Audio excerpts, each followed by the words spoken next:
الخاتم لما سبق ناصر الحق بالحق والهادي إلى صراطك المستقيم صلى الله عليه وعلى آله حق قدره ومقداره العظيم.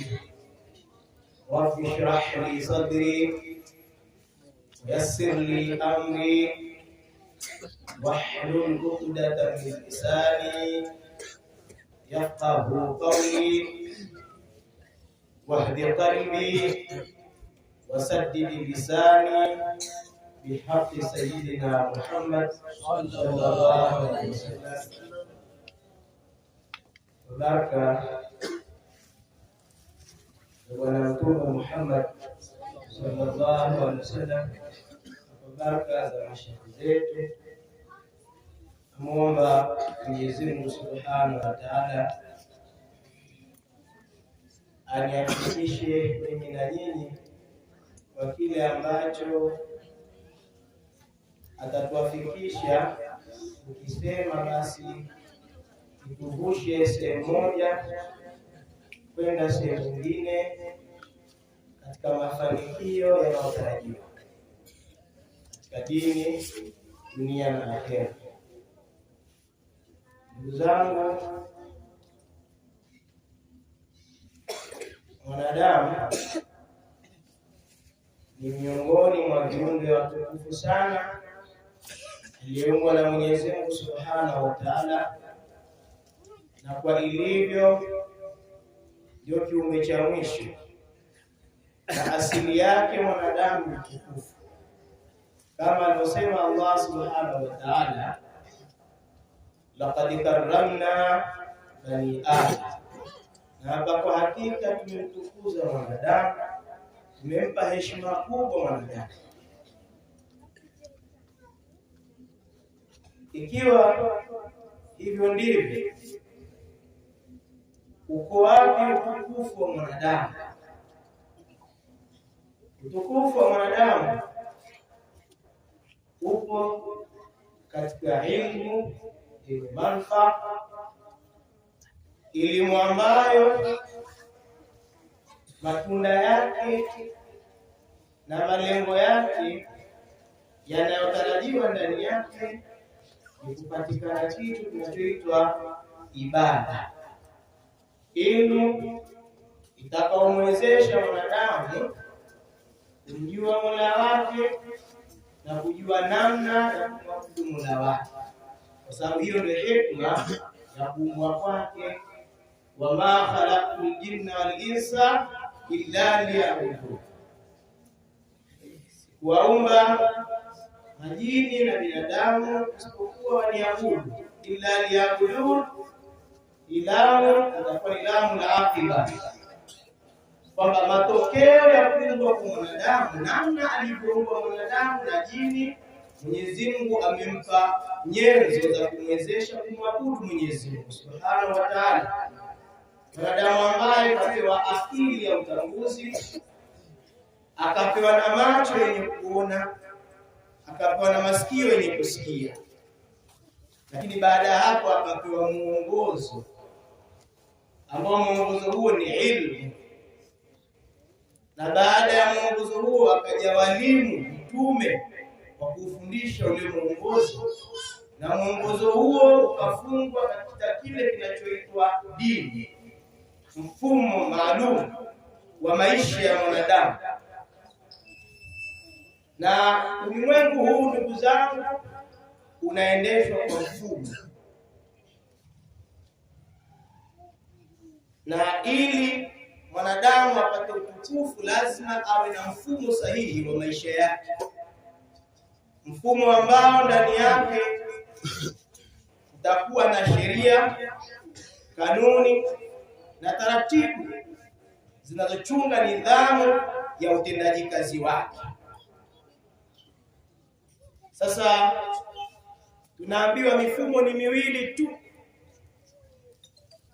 Kuna mfumo unaitwa man-made system, mfumo uliowekwa na wanadamu kwa kufuata matamanio ya nafsi zao, ambao kihakika mfumo huo hauwezi kutosheleza mahitaji ya mwanadamu kumfikisha katika utukufu.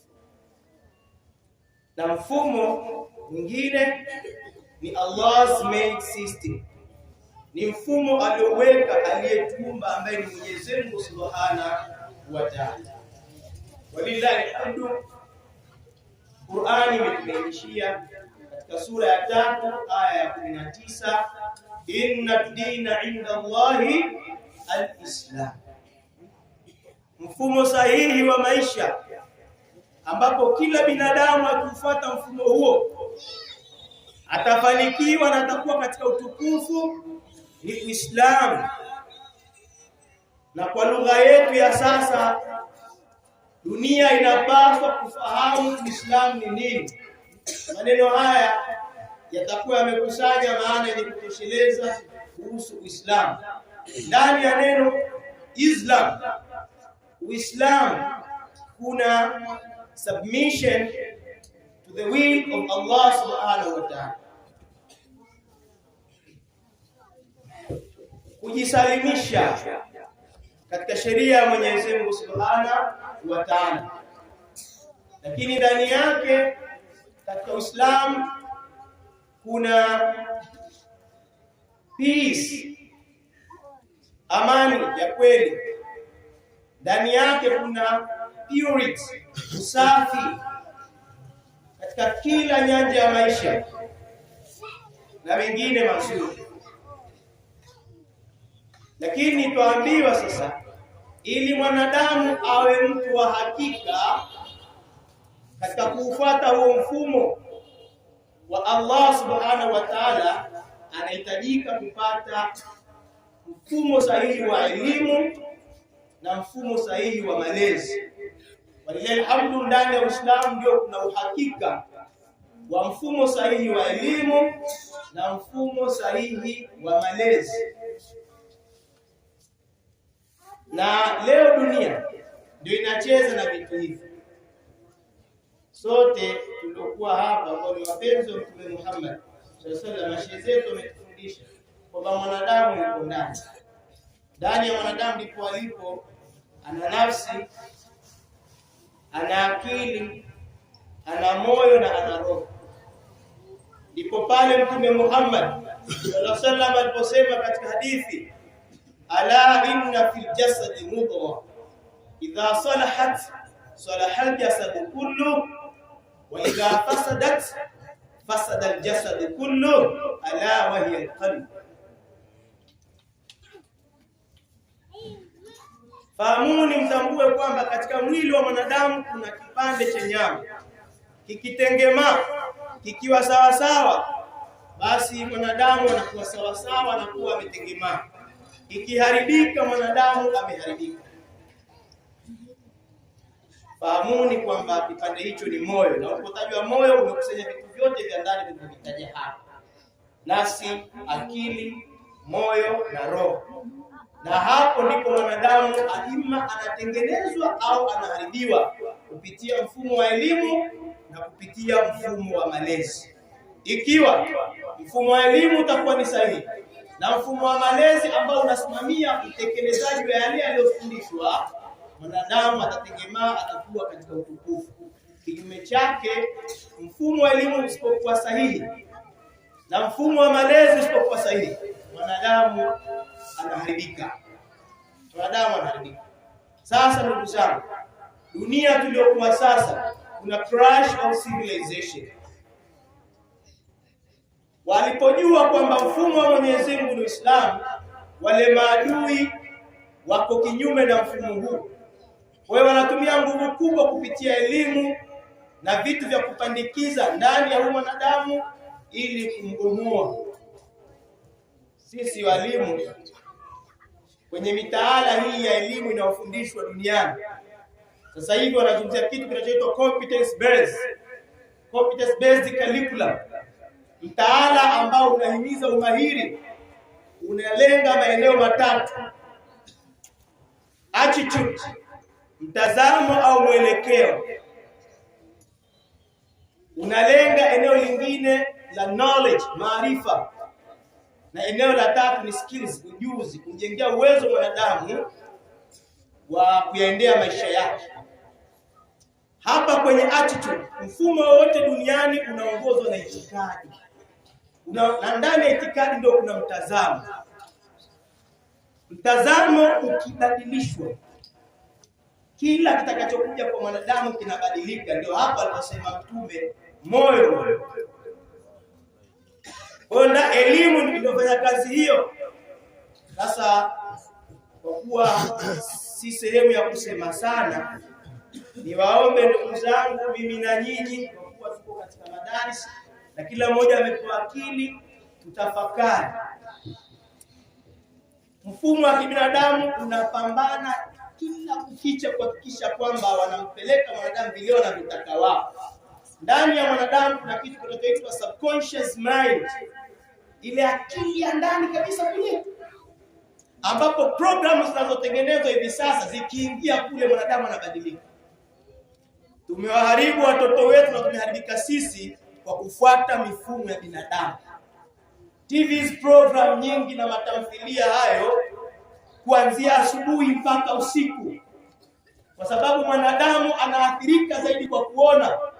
An-nasu yata'allamuna biuyunihim la biadhanihim. Kati ya kuona na kusikia, vyote ni vitu vya ambavyo mwanadamu ni nyenzo za kujifunza.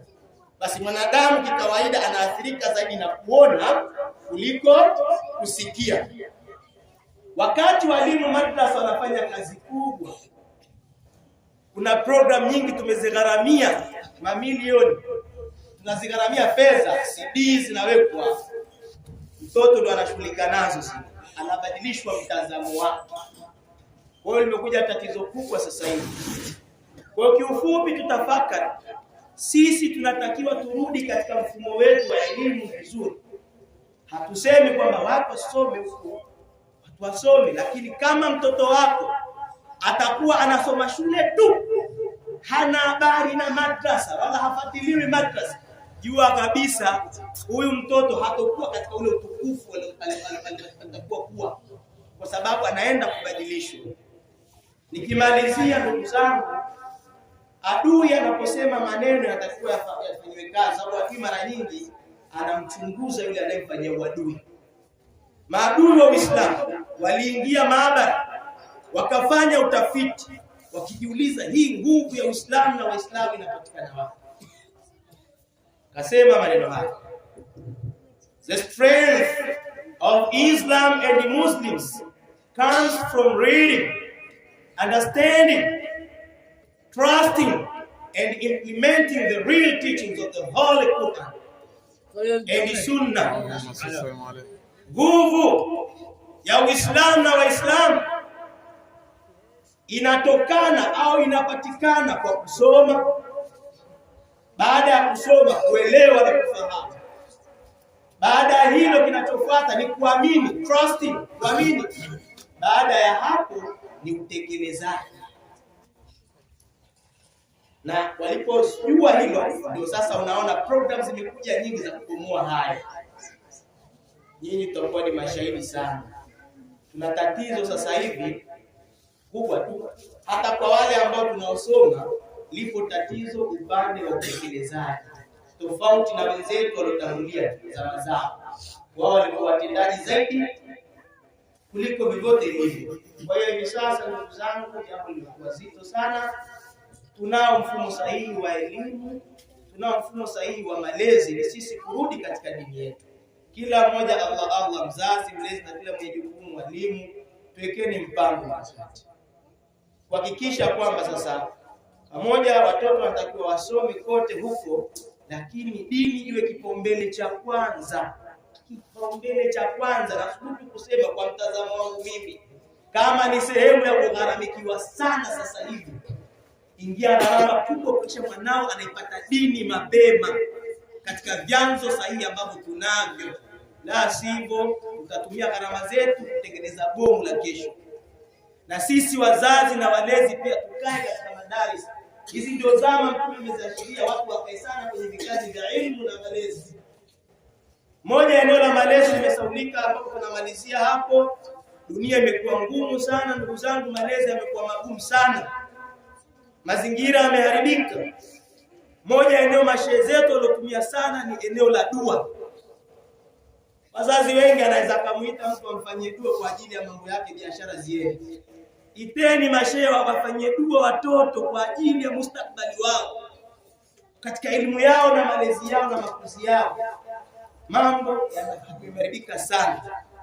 Kwa hiyo ndugu zangu, pia tutumie fursa hii kuiomba serikali, kwa sababu sisi ni sehemu yao.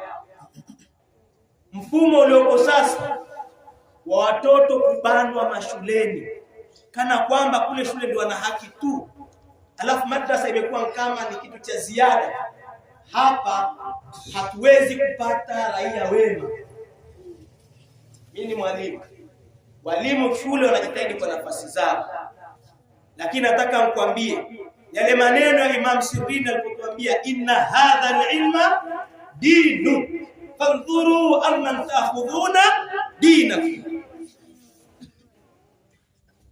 Eneo la elimu sio la kuchezewa. Kama mtoto atakaa muda mrefu kule afu dini na kuuzwa mpaka Jumapili, sasa hivi watoto wanaenda, tunatengeza kisa cha aina gani? Wazazi tuamke. Tumezoea maenza akisema watu wanabakia kwenye ladha ya usemaji, alafu kwenye utekelezaji hakuna. Hii ni changamoto, kila mmoja aondoke naye na kutafakari.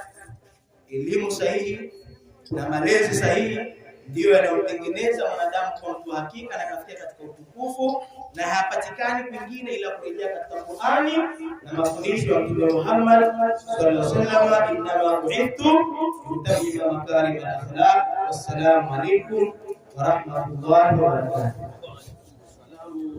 Wa rahmatullahi ta'ala wa barakatuh.